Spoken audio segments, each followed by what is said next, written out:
बाकी अब तय ज्यादा सोच विचार झन कर। अरे मैं हूं ना, और फिर मितान हा हमार गांव के गरीब मनखे मन के तरक्की खातिर सरकारी नौकरी ला लात मार दिस। हाँ अच्छा? और अमेरिका ले एक ठिन बैंक आए है जन मितान ला वहाँ के मैनेजर बना थे। सिरतोन बेटा। हाँ काका, और वो बैंक में तेहा जतका पैसा जमा करबे 6 महीना के बाद दुगना होके वापस मिल जाही। अच्छा एक बात बता काका, अभी तोर करा कतका रुपया है? 15,000 रुपया है बेटा। फिर ते परमीला बहनी के बिहाव करबे त कतका पैसा लगी? नहीं मैं 25-30 हजार रुपया लग गई बेटा। औ बाकी पैसा कहाँ ले आही? अरे काका अभी बिहाव मां समय है, ओकरे से ती कहा था। तय बने कहा था बेटा, मैं अभी पैसा लेके आत हूँ। हाँ काका। एले किशन बेटा। ला काकी।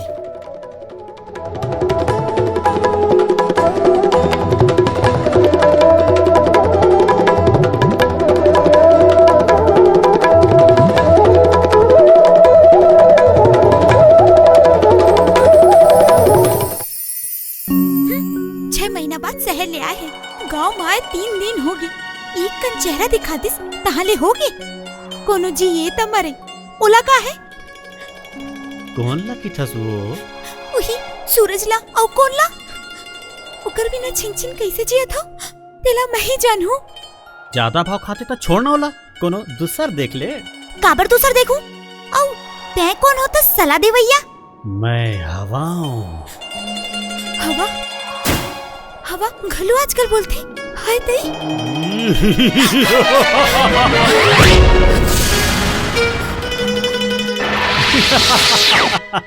अच्छा तै हाँ। चल रुक जा चंदा, रुक जा।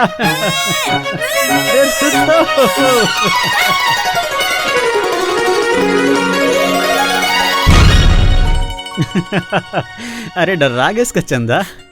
चल हट मोर संग झंगोटिया। या अब फोकटे फोकट रोल धर लिस। अरे का हो गे कहीं बताबे? दशहरा में आहूं तहाले बेरला मड़े लेगू कह रहे काबर नहीं आए? अरे पगली वो मैं एक अर्जेंट मीटिंग में फंस गए हूँ, ओकरे से नहीं आ सके हूँ। तुला सबके फिकर रही थी, बस मोरे नहीं रहा है। सूरज चंदा ला हमेशा निहारत रही थे, दिन रात सोवत जागत, बस तिही तिही मोर नजर में झुलत रही थस।